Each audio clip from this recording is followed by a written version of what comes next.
आमर तो निर्वाचन परिप्रेक्षी में कर्मी सम्मेलन हो एक मुख्य कार्य कर्मी मान को सजग करवा कर्मी मान को कर्मठ करवा एवं दायित्व संपर्क में संपन्न को अवगत करवा एवं सरकार जो सब योजना उन्नयनमूलक योजना को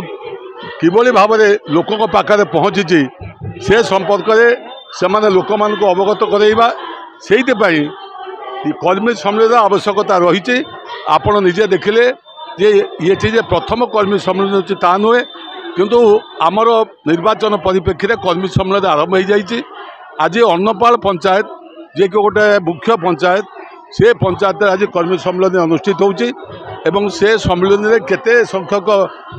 कर्मी भाई भौणी माने उपस्थित होती आपण माने निजे अनुभव करथिबे। आज यही जो बहु जनसमावेश होती जो कर्मी समावेश होती ता मूल कारण है नवीन बाबू